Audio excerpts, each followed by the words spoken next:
Jadi di sini kami bertiga ingin menjelaskan apa itu art tester, terus buat apa, terus menjelaskan grounding itu untuk apa, fungsinya buat apa. Nah, jadi di sini ada saya Martin Reno Wibisono dengan NIM 22. Di sini ada saya Ardi dari NIM 01010. Saya Prista. Saya Maria Kristika Prista dari NIM 2513131018.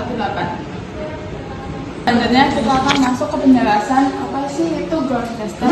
Jadi ground tester itu adalah suatu alat ukur untuk mengukur tahanan pentanahan atau grounding yang digunakan untuk instalasi listrik. Nah, grounding sendiri berfungsi untuk menyalurkan gangguan arus ke dalam tanah sehingga dapat mengurangi resiko sengatan listrik atau kerusakan pada peralatan. Nah, jadi jika kita menggunakan art tester, kita dapat mengetahui apakah sistem grounding sudah bekerja dengan baik atau belum. Nah, selanjutnya kita ke prinsip kerja.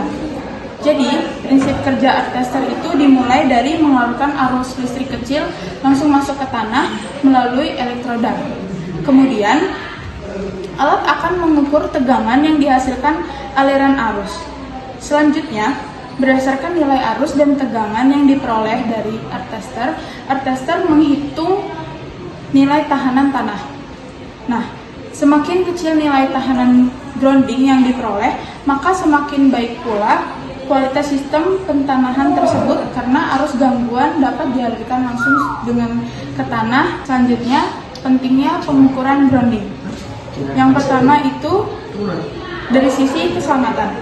Grounding dapat melindungi manusia dari sengatan listrik akibat kebocoran arus. Yang kedua, sebagai proteksi petir. Grounding membantu menyalurkan arus petir langsung ke tanah sehingga dapat mengurangi resiko kerusakan pada bangunan. Lalu yang ketiga itu keamanan pada alat. Sistem grounding yang baik dapat melindungi peralatan elektronik dari lonjakan tegangan yang dapat menyebabkan kerusakan pada peralatan. Oke, saya akan melanjutkan bagian art tester. Di situ ada 8. Yang pertama, display atau layer. Display atau layer ini untuk menampilkan tegangan atau hambatan. Yang kedua ada tombol tes untuk menyalain ini apa? Tester itu. Lanjut yang ketiga ada saklar pemilih fungsi. Ini kayak multimeter untuk mengatur hambatan atau tegangan gitu. Lanjut yang keempat, terminal E, earth, yang itu ada warna hijau.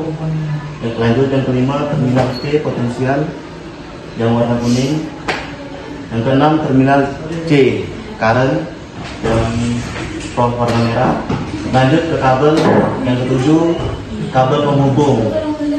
Yang warna merah itu jaraknya 10 meter. Yang warna kuning jaraknya 5 meter. Yang hijau itu buat ground. Lanjut yang 8, patokan atau elektroda bantu. Lalu kayak besi itu ditancukin ke tanah. Di sini ada faktor pengaruh dari hambatan tanahnya. Jadi hambatan tanah itu berapa ohmnya itu dipengaruhi juga oleh kondisi tanahnya seperti apa. Nah,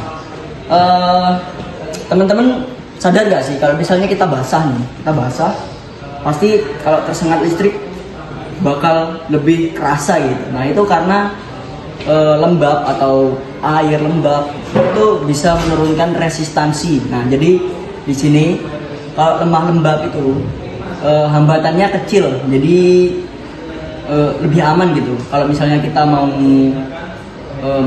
menginstal instalasi grounding, itu lebih baik di tanah-tanah yang lembab. Nah, biasanya di situ kita mendapatkan resistansi yang lebih rendah daripada tanah-tanah yang berbatu, tanah kering, tandus. Nah, itu resistansinya tinggi, jadi kurang bagus lah gitu. Oke, saya akan menjelaskan keamanan pemeliharaan. Jangan mengukur saat badai, karena itu bisa membahayakan diri kita sendiri maupun alat tersebut. Cek baterai berskala. Baterai yang lemah menyebabkan error pembaca hingga 30%. Kebersihan terminal harus kita jaga. Bersihkan korosi pada elektroda speaker sebelum digunakan. Kalibrasi tahunan. Pastikan alat tersertifikasi kan atau badai resmi lagi. Nah, di sini standar kelayakan instalasi groundingnya itu sudah diatur oleh PUIL, sudah diatur di PUIL ya. Di sini rumah tinggal domestik itu minimal itu berapa ya? 5 ohm. Jadi kalau untuk kayak gedung komersil, server, gardu tanduk itu trafo itu 1 ohm, gedung komersial atau server itu 2 ohm. Kalau sistem proteksi petir itu boleh 10 ohm. Nah, satu lagi, rumah sakit. Nah, rumah sakit itu standarnya, bagusnya ya, rekomendasinya itu 0,5 ohm. Nah, itu lebih bagus lagi itu.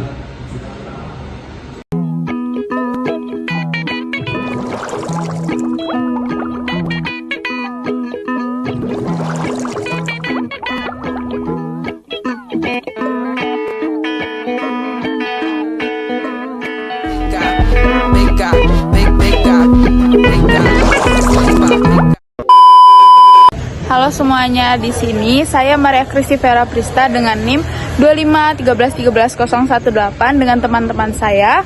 Saya Reno NIM 22. Saya Ardi dari NIM 10. Di sini kami bertiga akan Mereview earth tester. Sama. Untuk misal instalasi ground di rumah atau di mana-mana. Betul sekali. Oke, dari itu Silakan, mau kasih videonya. Oke teman-teman, ini earth testernya ya. Jadi di sini ada sebuah tombol untuk pembacaannya, knobnya, dan ini bisa di lock dipencet terus putar ke kanan itu untuk ngelock ya. Jadi kalau misalnya ini sudah terbaca tuh angkanya konstan, kita pencet kan udah konstan tuh angkanya, kita putar ke kanan untuk melock biar nggak perlu mencet lagi. Nah di sini ada switch ini fungsinya mirip kayak multimeter lah untuk melihat satuannya.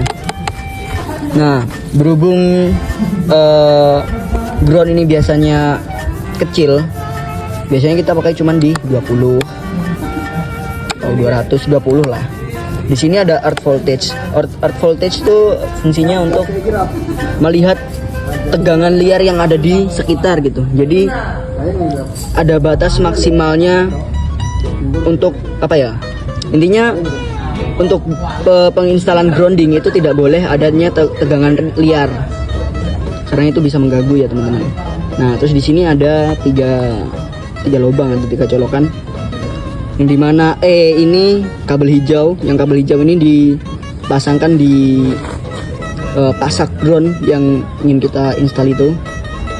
Terus ada C ini artinya current, arus dari alat ini. Terus ada P itu potensial, biar si ground dan arus dari sini itu punya potensial yang sama. Tuh. Oke, di sini saya akan melakukan pengukuran ground pada anti petir di kampus ini. Lalu kabel warna hijau ini dicolokkan ke ground anti petir di kampus ini. Lalu probe ini dimasukkan ke alat earth tester ini. Oke. Nah, jadi di sini ada 2 pasak. Nah, pasak yang ini yang pertama itu kita tancapkan dengan kabel warna kuning, di mana cara kita memasang pasaknya itu harus lurus dengan tiang yang akan kita taruh groundingnya. Nah, ini yang kabel kuning itu kita tancapkan pasaknya dari 5 langkah dari alat ini. Jadi 1, 2, 3, 4, 5. Jadi ini harus sejajar dengan kabel ground. Lalu kita tancapkan di sini.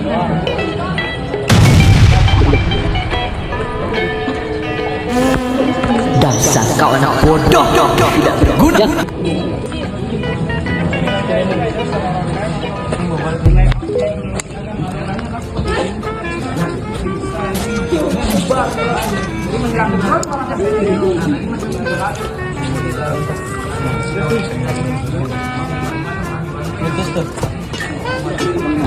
Oke, sekarang kita mau pemasangan pasak karennya ya, kabel warna merah.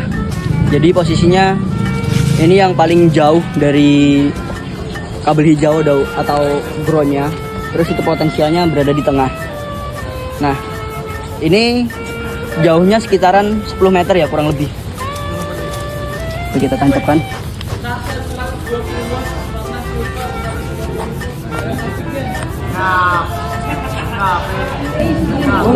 Oke, di sini saya akan mengecek berapa tegangan liar yang ada di sini, sekitar sini. 0 ya teman-teman. Di sini tegangannya 0 yang bisa dibilang aman untuk pemasangan drone. Oke, kita untuk mengukur ohmnya kita biasakan selalu mengukur itu dari yang besar dulu, baru kita turunkan pelan-pelan. Belum terbaca.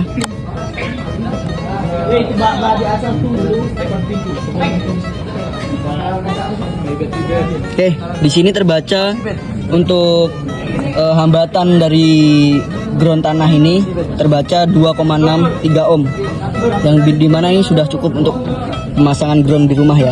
Maksimalkan 5 ohm. Oke, terima kasih.